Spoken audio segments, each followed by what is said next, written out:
July 20, around 11:30.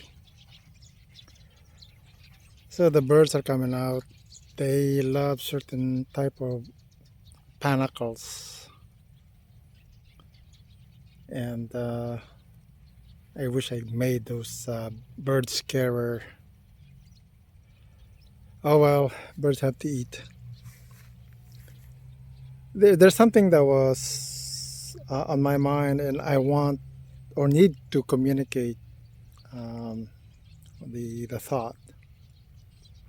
So we came here a few days ago to measure the amount of hill per square meter, and there are 20 hill, with each hill having a teller of 40. It by this kind of density with that amount of teller, 20 hills seems to be the optimum. And in a more than 20, like 25, it they tend to crowd, and they don't have they can't develop additional teller because of overpopulation. And that seems to be what happened with Mormon. Here, there's still room for expansion. So the spacing is zero point 0.2 by, I think, zero point 0.2 by 0.25. It's not precise. However, that is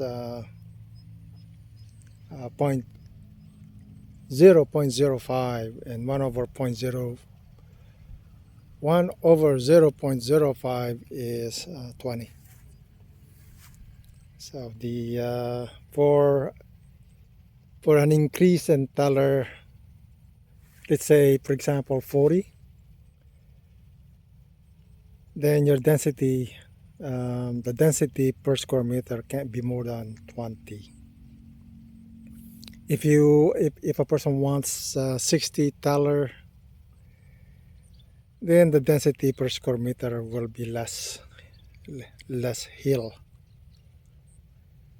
Now at the moment, I've only gotten to 40 teller. I haven't reached 60 teller.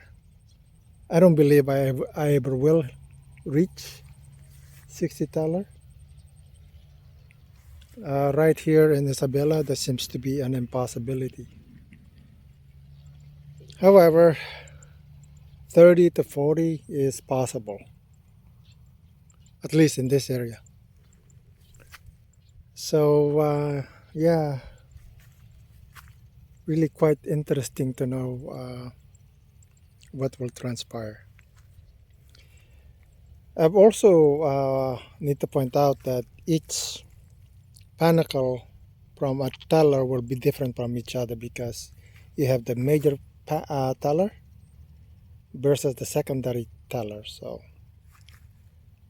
that's something that I have to study. Now, to be more accurate in estimation, one has to do it, you know, at least 3 places, different location of the hectare. Quite frankly, one area is sufficient. I will. There's a correction factor when you're sampling one. So later on, as I become more and more focused on understanding density and teller count and estimation seems to be uh, not in line with actual yield, then the idea then is to correct the error stemming from actual yield versus estimation. So, and because it's my first time to actually analyze these data, then there's room for improvement, because my intent is to actually come as close to actual yield from estimation. And I need to understand the correction factor. I'm here at Mormon. So here we measured out 25 per square meter. And my observation here is that the with 25 per square meter, it's like there is no room for growth, additional growth. And I believe the count here, the tellers were around 20. So with higher density per square meter, teller development is stunted. So it looked like the density per square meter seems to be between 20 and 25. I don't think it should be more than 25, nor it should be less than 20.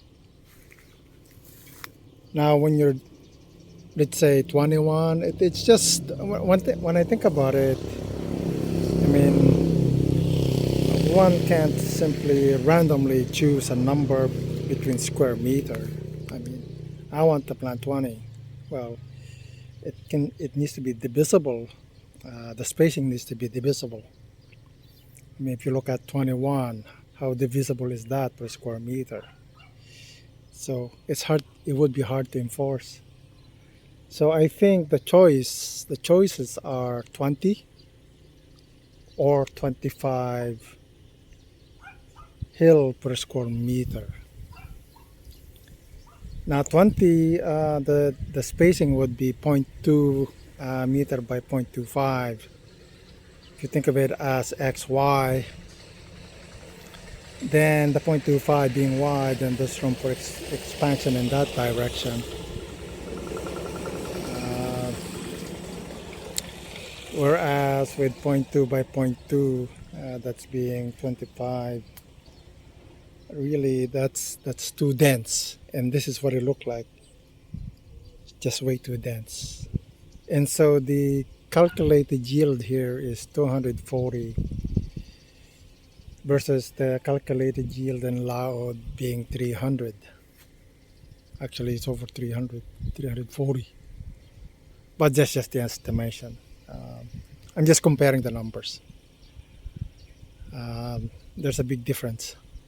So I just want to communicate that having higher count per square meter doesn't necessarily gain you an advantage. Whereas having a lower density per square meter seems to have a higher gain. So that's something to think about. Thanks for watching.